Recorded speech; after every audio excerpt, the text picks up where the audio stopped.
I did say you ought to be looking for the Spy Master. What I meant to say is that you should be looking for the Spy Master. You can't be. Oh, I very much am. Oh, this is a great master performance. He has a lot of John Sim in him, but he's written like the classic masters. He even has the tissue compressor unit. Best twist in one of the best twists ever. I agree. It is. Episode 2 has an even bigger twist ending. 2 of the best twist endings ever. Definitely agree with you on that, Master.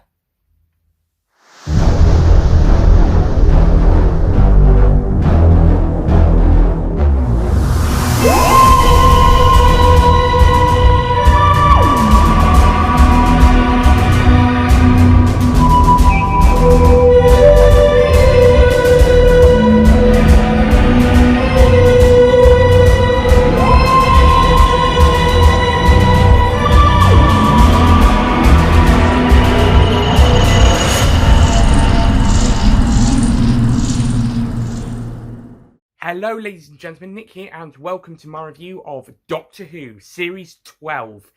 Wow, Series 12 of the new series, and Season 38 overall. Yes. Right, Series 12, Episodes 1 and 2, Spyfall, Parts 1 and 2. Like The End of Time, this is a new series story where they have the Part 1, Part 2 format, as opposed to other new series two-parters, where it's individual titles.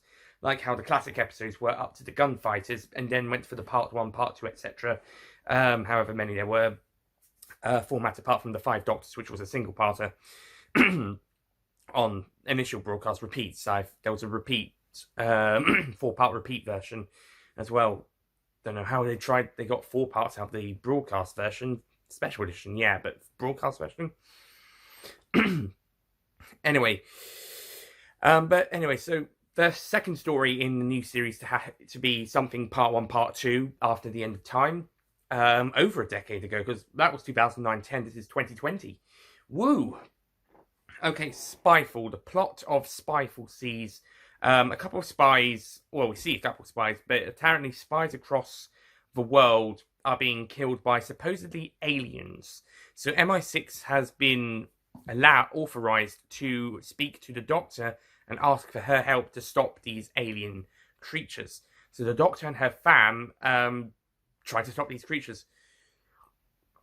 Yasmin and Ryan investigate Daniel Barton, who is the only contact manager of VOR, and MI6 was investigating him when this all when the creatures started up. So Yaz and Ryan investigate Barton. Meanwhile, the Doctor and Graham go and see an old friend, well, acquaintance more like of the Doctor's. Oh, played by Sacha Dhawan, who was not credited at all in any of the promotion, and he's removed from all the promotion. Why? Because his appearance is supposed to be a surprise. Why? Well, there's a very good reason why. I'll explain later. And these creatures seem to have locked on to the Doctor and her associates and follow them around. These creatures are later revealed to be known as the Kasavan, I believe, in Part 2. We don't really know what they're called in Part 1. And then Part 2, the Kasavan is the name given. And yeah, I think this is a really good story. They obviously doing a James Bond inspired episode 1. We'll get to episode 2 in a bit because it's a bit of a different. It gets a bit different later on. Not so much because it changes the entire dynamic, changes the entire direction of the story. Just changes completely. It's just that it goes in a different direction, but still stays relatively similar to Part 1. It just goes it just does it a different way. It doesn't go a different direction. It just goes a different way round to Part 1, but it's still the same story as opposed to changing mid-story, like It Takes You Away or next story, Orphan 55, which I'll get to next time. But yeah, episode 1, yeah, it's basically Doctor Who during James Bond, a bit like the John Pertwee era, where the Doctor was basically a James Bond, basically. So now the Doctor's doing James Bond-esque story where they're being spies, and I think this is a really good, and I think it's handled well. I mean, they don't go too much into detail about the whole spy stuff, and they don't and homage to James Bond's.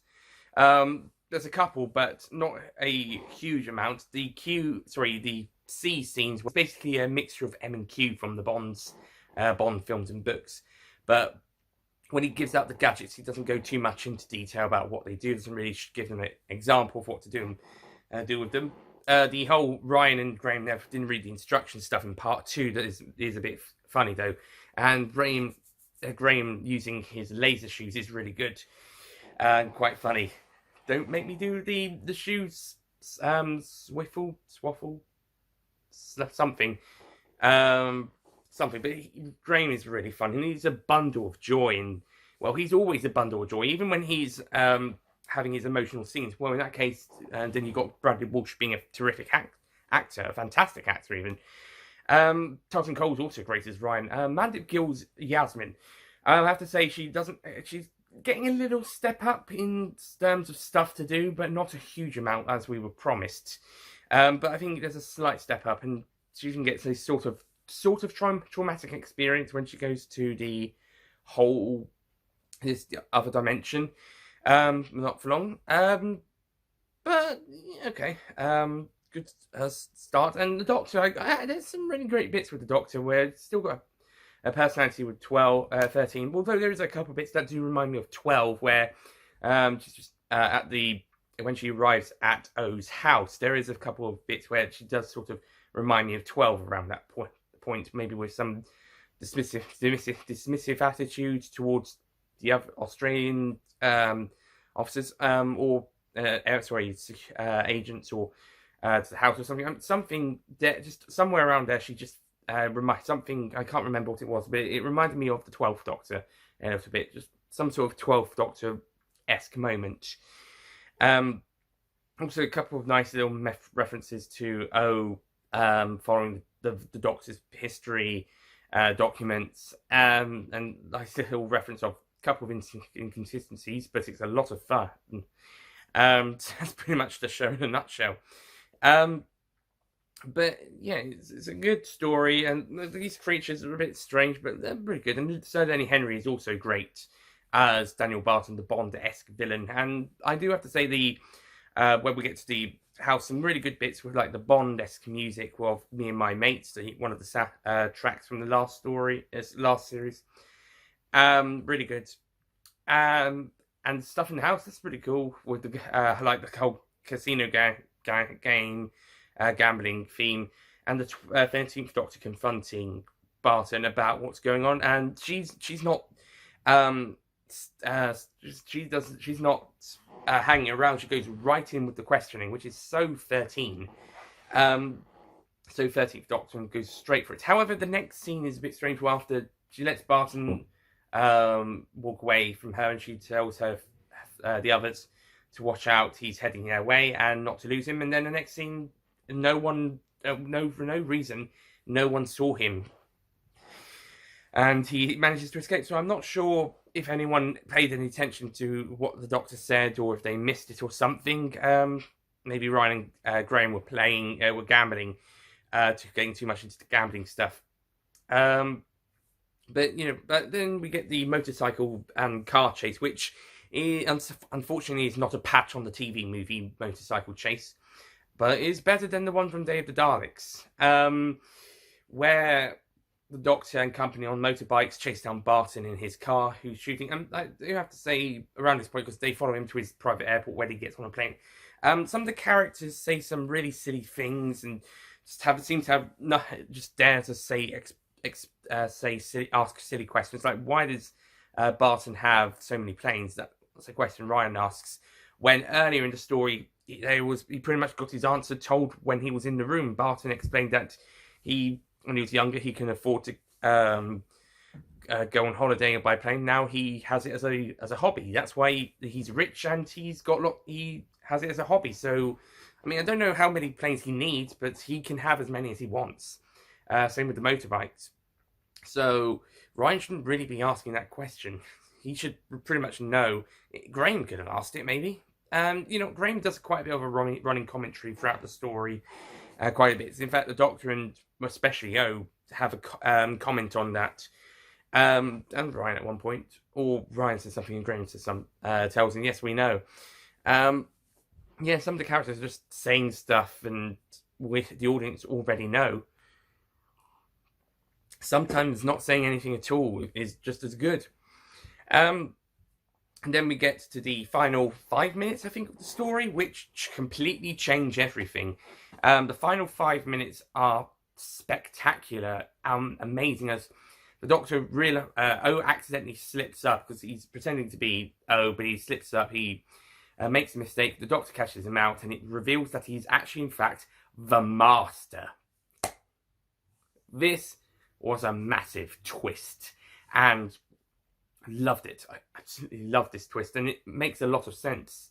The Master would be involved, and he's behind it, and everything. And yeah, great twist. I mean, the way it wasn't really hinted at that much, apart from at the end. Maybe there was maybe some Easter eggs. Maybe that's something that O says that doesn't really fit in line with what the Doctor knows or what's been said about him. But before that bit about him not being a very good sprinter, when in fact O actually was.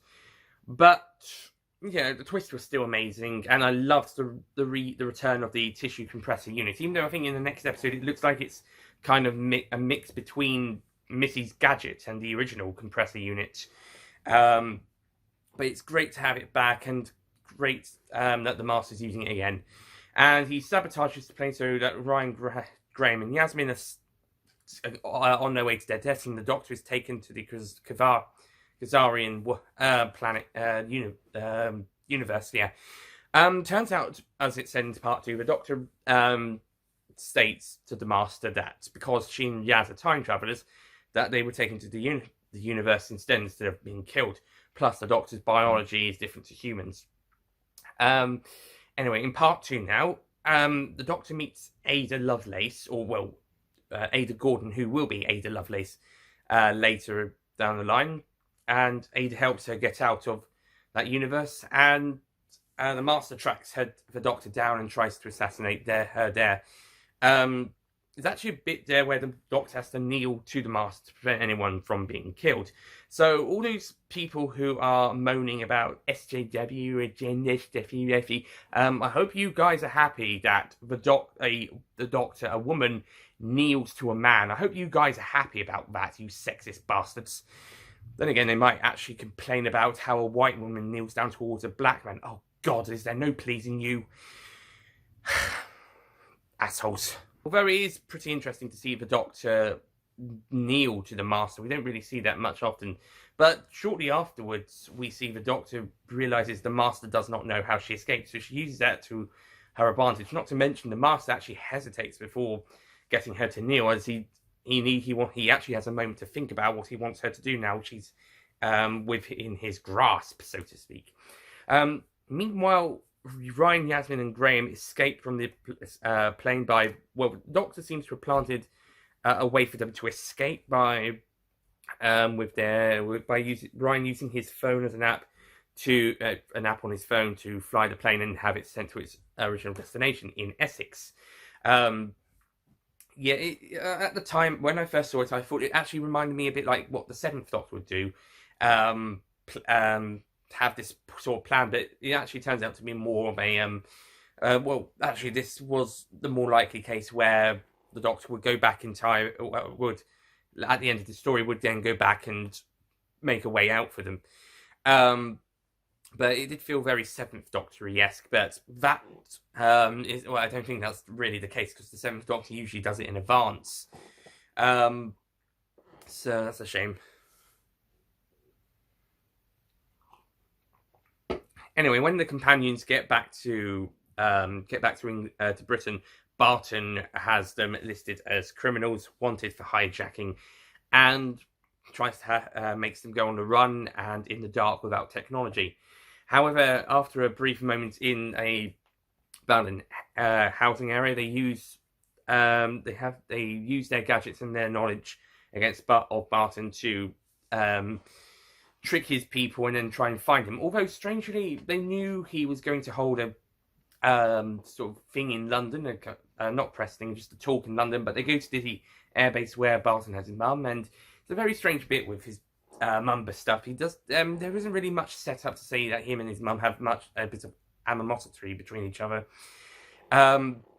So the bits where he kills her just because is a bit strange. I mean, there could have been a bit more talk, maybe a reason why she's not really proud of him. But that could have been a bit more handled a bit better. Barton also reveals that he allowed testing of the Kavarians on himself, so that's why he's 7% non-human. And his plan is to use the humans as big hard drives for the Kavarians, as humans have reached their peak due to technological advancements. More on this subplot later, this part of the plot later, as we've got to go back to the Doctor. She and Ada in the 19th century, and also Charles Babbage makes an appearance as well. The Doctor manages to find a way to try to get to the 21st century, but Ada goes with her by accident, and they accidentally turn up in the 20th century, Paris 1943 to be precise. And they meet Noor India Khan, down there, the name in below, who helps about. Meanwhile, the Master poses as a German officer and uses psychic, what's it called? Perception filter. Uses a perception filter to make the Germans believe that they're looking at someone who fits their description of the typical Aryan person. This is World War II Germany, Germans after all, as opposed to someone who would not be of typical Aryan blood, British black man. So he makes himself look like a blonde-haired white German officer, probably with blue eyes as well. Racial purity. Well, you know where the Daleks came from. Hey, they had blue eyes as well for a bit with the bronze Daleks. Well, the older ones in Asylum of the Daleks and The Magician's Apprentice, which is familiar. Anyway, so the Doctor, Ada, and Noor work out a way to stop the Master. The Doctor goes to confront him after. There's a lovely reference to the end of time and the John Sim Master with the 1234 code on the wireless machine to send a message. And also contact also comes back. We haven't seen this since the classic series, although for strangely it's I've always thought it was just between the Doctor, other incarnations of the Doctor, but apparently it can be used for between other Time Lords. Sensing Time Lords also coming back. Chris Chibnall's done his homework. You can tell Chris Chibnall's done his homework. There's even a reference to Logopolis, which I didn't catch at first, but I thought actually that might be a reference to Logopolis, maybe. And it was. That was nice. Meanwhile, Ada and Noor send a fake message to the British about the Master being a British spy and how helpful he's been sending German information. More on how that leads into the story later.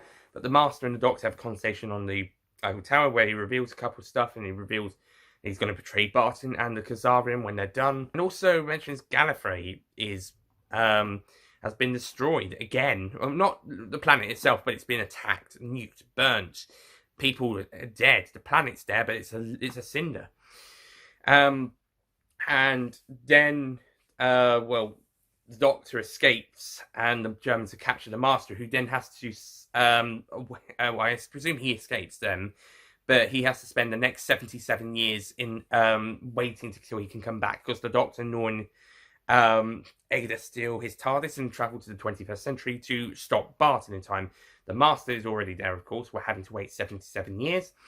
And eventually the Doctor, Ada, and Noor are just, they just stop. They just stop the Master, and Barton and Master's plans are foiled, and the Khazarian aren't happy, and the Doctor plays them an audio tape of what the Master had said to him on the Eiffel Tower. By the way, the sonic screwdriver top can now rotate now. That's great. and I'm disappointed that's not on the toy. Maybe a future version will be on the toy. Maybe we'll do that. That's really great. That's really cool. Anyway, so the Master is then captured by the Vitarians. Am I even saying that right? Katarians? I'm probably saying the name wrong now, aren't I? And he's taken back to their dimension. It's alright, he'll probably escape. I mean, he's introduced this early into Series 12. Unlike with Series 3, where he was introduced in the Series 3 finale, and he died there, supposedly. Well, yeah, he did, and then he was brought back in the end of time. And in Series 8, Missy was introduced pretty early on, but didn't reveal herself to be the Master until the finales, and popped up a couple of times in Series 8. But those were the third and fourth seasons of the showrunners, respectively. This is the second series of the showrunner, and 2 series after the last Master appearance at the end of Series 10. Or over 1 series, I should say. And now he's brought back. So hopefully, I'm hoping that he's going to be a bit more like Delgado and Amy's Masters, where Duin's Master will pop up a few times a year to appearing with to battle with the Doctor. Maybe he'll be in the finale. Don't know if he'll be in any other episodes in this series, but he might be in the finale, and then he might pop up a few more times in the next couple of years. So I'm hoping for that. Be basically the new Delgado Ainley, or released for the 13th Doctor, Chris Chibnall eras.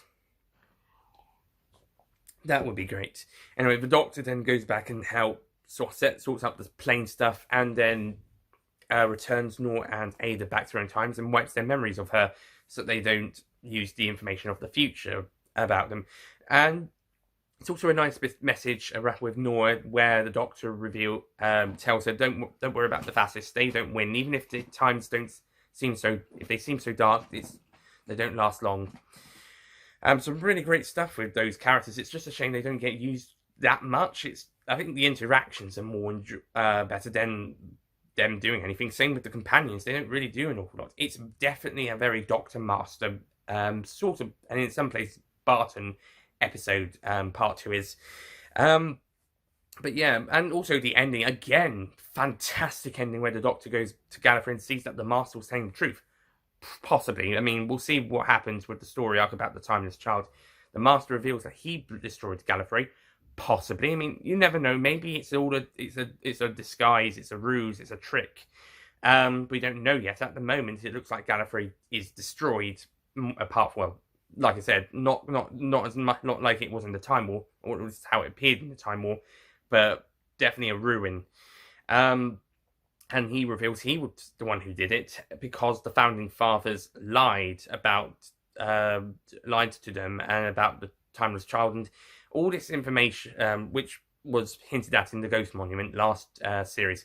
All this potential information, we'll see what this all has to do, but sometime later down the line. But yeah, this looks like the new story arc for Series 12. It might even, by the sounds of it, it might even carry on into Series 13. I actually hope it doesn't, because I want to know more about this thing. Maybe they meet it in Series 13. That would be a good idea, but I want them to wrap the story arc up in Series 12. If there's some sort of, maybe if it's a character arc for 13's Doctor, then it should have been introduced in Series 11. But because it's introduced this late, then I think it should just be a 1 series thing. Maybe it can sort of continue into 13, but we've got to find some answers out by the end of Series 12. We can't keep us in the dark forever. This isn't the River Song story arc where she only popped up a few times, and we're wondering who is she, and then we're going to find out in midway through Series 6. No, this is something more on the lines of Bad Wolf, Torchwood, etc. Those story arcs. So we should find out in Series 12, but might be in Series 13, which is disappointing. It's got set up so early, and not in the case of a arc for the character of the 13th Doctor. Otherwise, it would have popped up a few more times in Series 11. Anyway, but afterwards, the Doctor and her fam continue going on adventures, and yeah, that's pretty much it. Okay, Spyfall. I think it was a very good episode, a very good 2 episodes. Some really great stuff. I enjoyed the spy espionage angle, and I liked the James Bond reference. Could have done it a little bit more of it, could have gone a bit further into them. And I do have to say, in episode 2, the companions do get a bit sidelined a bit, even though they're trying to go dark and on the run. Although it does feel very Sound of Drums esque, and also, despite Ada and Nor being great characters, they don't get a huge amount to do outside of their interactions with the Doctor and the Master. But I think it's a good story, great start to Series 12, one of the strongest starts of a new, not just a new series, but also a in the show ever. I think it's might just top The Woman Who Fell to Earth overall, but I think it's misses out. I did a list not too long ago, a list a few days ago, and I think this story just misses out on the top 5. I think it comes 6 at the moment, but it would be the highest of the ones, and not a 10 out of 10. I think it's a very good story. Some great characters, even if some of them gets a bit sidelined in places. The twists were amazing, but I think some of the way they were built up could have been a bit handled. And more so for the part 1 twist and part 2s. But some really great stuff in there, some lovely references throughout, especially in part 2, to previous stories without having to slam it into your face. And it's handled really well. It's also a very good action story, and I think Chris Chibnall definitely knows how to write an action story. Well, maybe the story around it could have been slightly structured a bit better, and there is a lot of exposition from characters mainly the companions, especially Ryan. And I think Yasmin still needs a bit more character growth to be on the same levels as Ryan and Graham in those sense, although, Graham manages to make every scene he's in worth it because it's Graham. And Bradley Walsh is perfect as Graham. People thinking he was just there for stunt casting with his announcement in Series 11. Well, he's actually pretty perfect. He's perfect in the role. So, yeah, especially you can tell by episode 3 of Series 11, he's perfect in the role. And if you aren't convinced by the end of Series 11, then the start of Series 12 should hopefully make you come around to it. Unless you're one of those haters who hates everything just because a woman's in the lead character. Anyways, but on the whole, Spyfall, brilliant story, and I really enjoyed it, and I thought it was a great way to open Series 12. I will be giving Spyfall parts 1 and 2 together as the overall story score a 9 out of 10.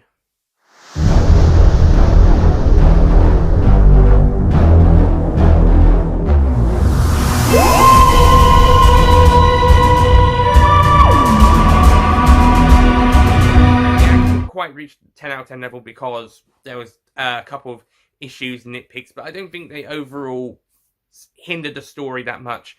I think it's a very good episode. Also, the stuff with the Doctor in the MOT with the TARDIS underneath, that's actually pretty funny, how she's trying to sort out a blockage underneath the TARDIS. I know some people complained about fixing the TARDIS from underneath instead of underneath the base instead of underneath the console, as that's not the way how to repair the TARDIS. But the Doctor was sorting out a blockage, probably in the plumbing, as opposed to a technical one that you usually see. Plus, the Doctor has done repairs outside the TARDIS before. Someone mentioned that the first Doctor has had to readjust the scanner from the light bulb or from the top of the TARDIS. I'm not sure which story that was. I've got Dalek's Master Plan in my head for some reason, but I'm not sure which one it was. Also, in Pond Life Part 5, the minisode, the Doctor changed the bulb. I don't know. I mean, okay, maybe that wasn't to part of the TARDIS itself, but maybe he just wanted to change the bulb. But so the Doctor can repair the TARDIS from the outside. It just doesn't have to be the whole inside the TARDIS technical thing like we see the 11th Doctor doing quite a lot. It can be something else like the plumbing, for all we know. So it's actually okay for the Doctor to do repairs under the TARDIS. Especially if you know what she's doing. So in this case, the plumbing, or on the top of the TARDIS with changing the light bulb or fixing the scanner. But yeah, also, how do you know how the TARDIS works? Anyway, that's it from me. Thank you for watching. The next episode is Orphan 55, which I need to rewatch before reviewing. And unfortunately, on first viewing, I was not a fan of this story. Really not a fan. We'll see what I think after the rewatch, but considering my first viewing, don't expect as much praise for Orphan 55 as you got for Spyfall.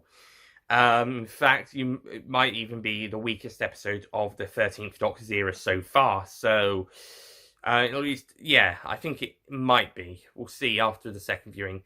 Episode 4, Nikola Tesla's Night of Terror, will be a Universal's review, by the way, so be on the lookout for that. And I'll probably be doing episode 8, might do 7 instead. 7 or 8, we'll see. But definitely doing 4. Anyway, thank you for watching. I'll see you guys next time for Orphan 55. Goodbye.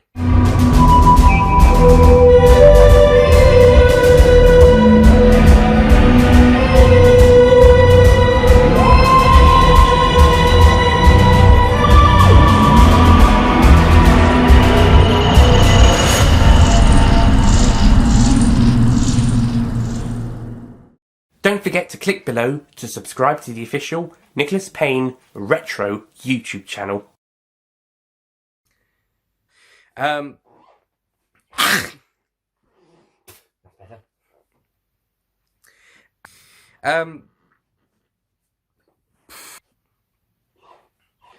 Where he's basically like the M/Q, M or Q and or Q. Anyway, speak of which, me. Do you have this book?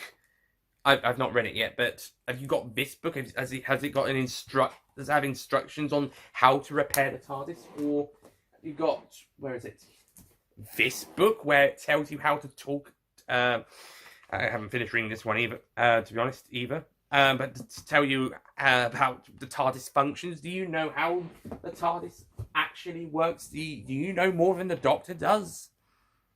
Yeah, well, okay, if you own these 2 books, maybe you do.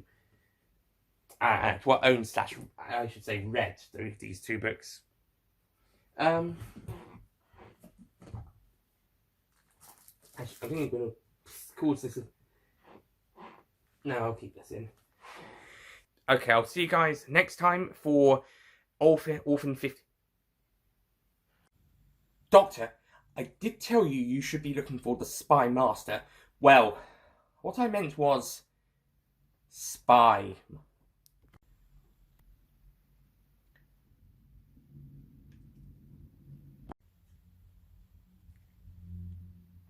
You can't be.